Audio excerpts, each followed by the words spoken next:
Hey everyone, and welcome back to the Deep Dive. We're diving into a pretty heavy topic today. We're talking about surviving an atomic bomb threat. That's right. And this is actually part one of a three-part series. We're doing all about this very subject for the Atomic Bomb Threat series on the Some Short Podcasts show. So consider this a deep dive within the deep dive. Exactly. Now, I know this might not be the most uplifting subject, but we're going to be looking at it from a very practical perspective today. Absolutely. And we're going to be using actual nuclear survival guides to guide our conversation and really give you the information that could make a real difference in a nuclear event. That's right. You know, I think a lot of people, when they think about a nuclear attack, they kind of just throw their hands up and think, well, that's it, game over. But there's so much you can do to prepare and to increase your chances of survival. And that's really what we're going to focus on today. Yeah. And it's not just about surviving the initial blast, but also about understanding the aftermath and what you can do to navigate a world that's been drastically changed. Right, exactly. So before we jump into the nitty-gritty of building shelters and gathering supplies, let's talk about one of the biggest threats that a lot of people don't even consider, and that's the EMP. So what is an EMP, and why is it such a big deal in a nuclear event? So an EMP, or an electromagnetic pulse, is basically this burst of electromagnetic energy. It's released during a nuclear detonation, especially high-altitude ones, and it can fry electronics. So think about all the things we rely on every day. Our phones, our computers, our cars, even the power grid, those could all be wiped out in an instant. So it's kind of like a silent but deadly attack on our modern way of life? Pretty much, yeah. It's one of the most disruptive aspects of a nuclear attack because it can cripple our communication systems, our transportation systems, and basically throw us back into the dark ages, technologically speaking. Wow. Okay, so that's terrifying. But is there anything we can do to protect ourselves from an EMP? There is. One way to protect your electronics is by using something called a Faraday cage. It sounds fancy, but it's actually a pretty simple concept. It's basically a container made of conductive material, like metal, that acts like a shield against electromagnetic fields. Okay, so if I just stick my phone in a metal box, it's protected from an EMP. Well, it's a little more complicated than that, but you've got the basic idea. The Faraday cage needs to be properly constructed and grounded to be effective. You can find instructions online for how to build your own or purchase pre-made ones. Got it. So Faraday cages for our electronics.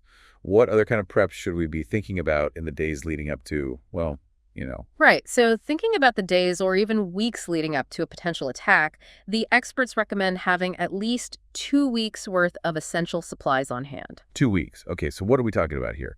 What kinds of supplies are absolutely essential? Well, first and foremost, water. You want to aim for 1 gallon of water per person per day. So if you've got a family of 4, you're talking about 56 gallons of water. Yep. And that's just for drinking. You'll also need water for cooking and hygiene. So it's a good idea to have even more than that if you can. Okay, so water's covered. What about food? Food is another big one. You want to focus on non-perishable items that can be stored at room temperature. So things like canned goods, dried fruits and nuts, protein bars, things like that. Got it. So we're not talking about fresh produce or anything that needs refrigeration. Right. You also want to think about things that are calorie dense and provide essential nutrients. Okay, so water, food. What else is on the essential prep list? Medical supplies. Yeah. A well-stocked first aid kit is crucial, along with any prescription medications you or your family members rely on. Makes sense. What about those potassium iodide tablets? Oh, yeah. Those are important, too. They can help protect your thyroid gland from absorbing radioactive iodine, which is a big concern in a nuclear fallout scenario. I actually hadn't even heard of those before. Yeah, they're not something most people think about on a daily basis, but in a nuclear event, they can be life-saving. Okay, so we've got our water, food, and medical supplies sorted. What else should we be thinking about? Tools and gear are important, too. Things like a hand crank radio, a flashlight, extra batteries, a multi-tool, a whistle. It sounds like we're getting ready to go camping in the apocalypse. Well, in a way you are. You want to be prepared to be self-sufficient for an extended period. Got it. So we've covered the essential supplies. Now let's talk about shelters. I mean, this is the deep dive, right? We need to go deep on this. Absolutely. Where's the safest place to be during a nuclear blast? Ideally, you want to be in a purpose-built fallout shelter. Okay. But what if you don't have one of those? What's the next best thing? The next best thing is a basement. A basement. Really? Why? It's below ground, which provides a natural barrier against radiation. The thicker the walls and the deeper the basement, the better. Okay, so the basement is our go-to if we have one? But what if we don't have a basement? What then? If you don't have a basement, the next best option is an interior room on a lower floor, preferably one without windows. So like a closet or a bathroom? Yeah, exactly. You want to choose a room that's as far away from the outside walls as possible and has as few openings as possible. Makes sense. So I find an interior room, and I just kind of camp out there. Well, you want to do more than just camp out. You want to reinforce the space as much as possible. Okay, how do we do that? Dense materials are your friends here. Think concrete blocks, sandbags, even bookshelves filled with heavy books. Anything that can help create a barrier against radiation. So basically, we're trying to create our own little bunker within our homes. Exactly. You also want to seal up any cracks or openings with duct tape and plastic sheeting. Okay, I'm getting the picture. So we found our shelter, we've reinforced it, we've sealed it up tight. What about ventilation? That's a good question. You'll need to think about how you're going to get fresh air into your shelter without letting in radioactive fallout. So how do we do that? One option is to create a simple air filtration system using a box fan, a furnace filter, and some duct tape. Interesting. So we're basically MacGyvering our way through a nuclear apocalypse. Pretty much. You want to be resourceful and creative in a situation like this. Got it.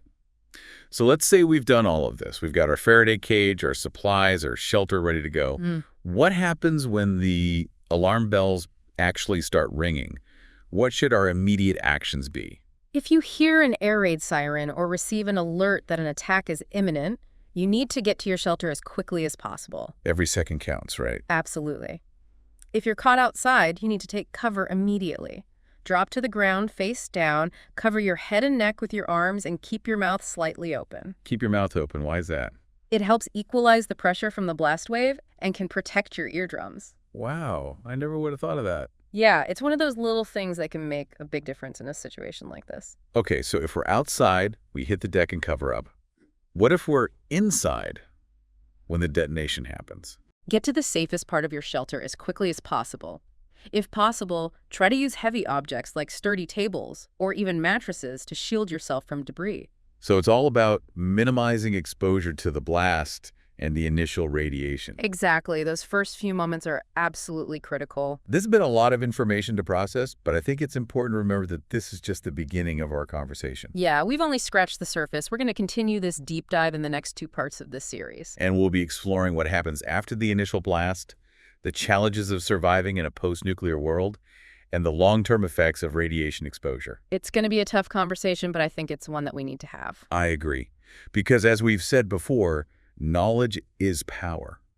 And the more we know about what to expect, the better prepared we'll be to face the unthinkable. Absolutely. So stay tuned for parts 2 and 3 of this deep dive into surviving an atomic bomb threat. We'll see you then. See them. Welcome back to the deep dive. We're continuing our conversation about surviving an atomic bomb threat. Okay, so last time we talked about preparing for the blast. We talked about things like Faraday cages, EMPs, stocking supplies, getting a shelter ready. Yeah, we covered a lot of ground. A lot of intense stuff, right? Absolutely. But, it's all about being prepared. And today, we're going to shift our focus to the aftermath of a nuclear detonation. Okay, so let's say the unthinkable has happened. The bomb has detonated. We've made it to our shelter. We're safe from the initial blast and the radiation. What now? Now we wait. We wait.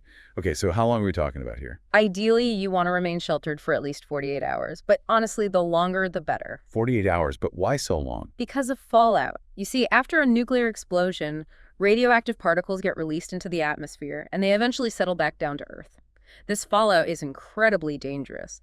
Exposure can lead to some pretty serious health problems. So our shelter is not just protecting us from the blast itself, it's also protecting us from this radioactive fallout. Exactly. The denser the materials surrounding your shelter, the better protected you are from these harmful particles. Right. So those concrete blocks and stacks of books we talked about last time, Yeah. they're really earning their keep now. Absolutely. Okay, so we're hunkered down in our shelter, waiting for the fallout to settle. What do we do in the meantime? Well, this is where those supplies we talked about stocking up on become really important. You'll need to ration your food and water carefully, making sure to conserve as much as possible, and sanitation is going to be another major concern. Oh, right, of course. How do we manage that in a confined space. I mean, we can't exactly just pop out to the bathroom. Well, maintaining hygiene is crucial, even in a survival situation. So things like hand sanitizer, soap, and waste disposal, these are going to be just as important as your food and water. Right. Think about it. How can you make a makeshift toilet? Yeah. How can you dispose of waste safely? These are things you need to consider beforehand. Okay, so let's fast forward a bit. Let's say it's been a few days, the fallout has settled, and we can finally venture out of our shelter. What's the world going to look like? Well, it's going to be a very different world than the one we left behind. Remember the EMP we talked about? Well, it's likely caused widespread damage to infrastructure. So communication networks, transportation systems, even basic utilities like electricity and running water, all of those could be down. Wow. So we're essentially talking about a complete societal reset. In many ways, yes. We're going back to basics, relying on our own resourcefulness and skills to survive. Okay, so in this post-nuclear world, what are our top priorities? Water is going to be your #1 concern.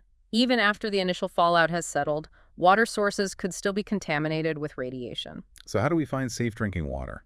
Remember those water purification tablets or filters we packed? Those will be essential for making any water source safe to drink.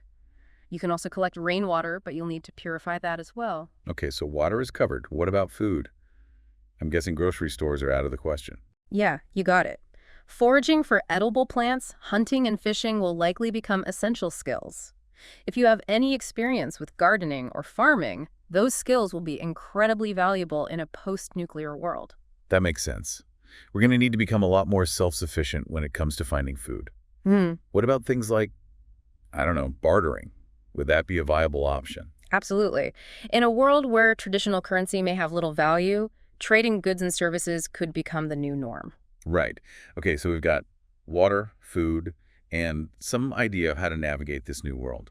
What about the long-term effects of radiation? Is that something we need to be constantly worrying about? It's definitely a concern, but remember, we've already taken steps to minimize our exposure. Staying in our shelter, wearing protective gear when we go outside, and avoiding contaminated areas, all of these things will help reduce our risk. Okay, that makes me feel a little bit better. What about decontamination? Is that something we'll need to be doing regularly? Yes, absolutely. Removing contaminated clothing and showering with soap and water as soon as possible can significantly reduce the amount of radiation you absorb. So it's kind of like washing away any lingering particles. Exactly. And this might sound strange, but even brushing your teeth with clean water can help remove radioactive particles you might have inhaled. Wow, that's attention to detail. I'm realizing just how much our everyday routines would change in a situation like this. It would be a complete paradigm shift. But remember, humans are incredibly resilient. We adapt, we innovate, and we find ways to survive. Welcome back to the Deep Dive for the final part of our exploration into surviving an atomic bomb threat.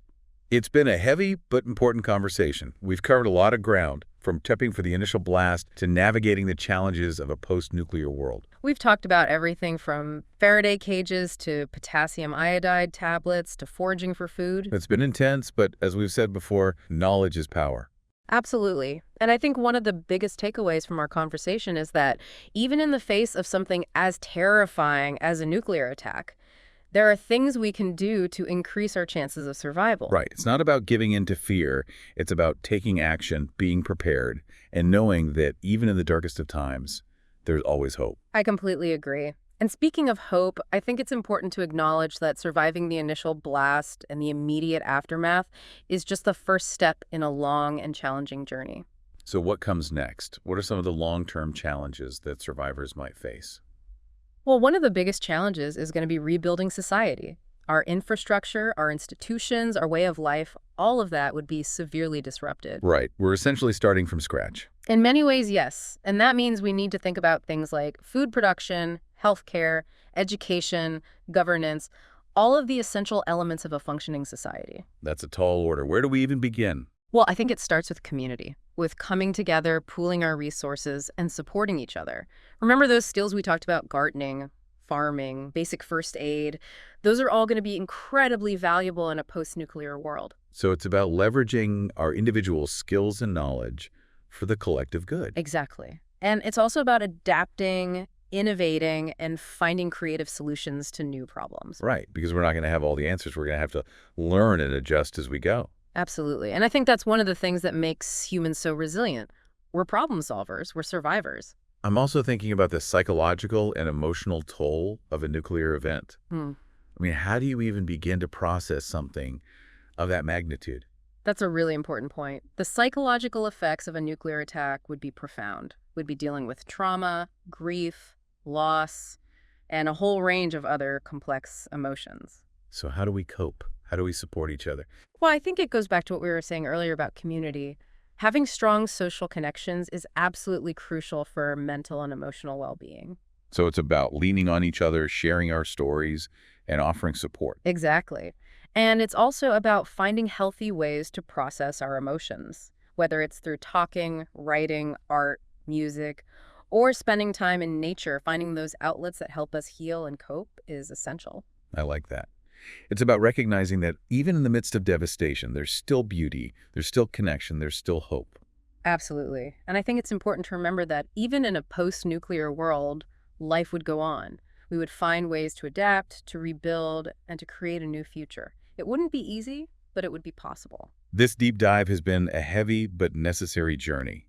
It's forced us to confront some uncomfortable truths about the world we live in. But I think it's also given us a sense of perspective, a renewed appreciation for the fragility of life, and a deeper understanding of what it truly means to be resilient.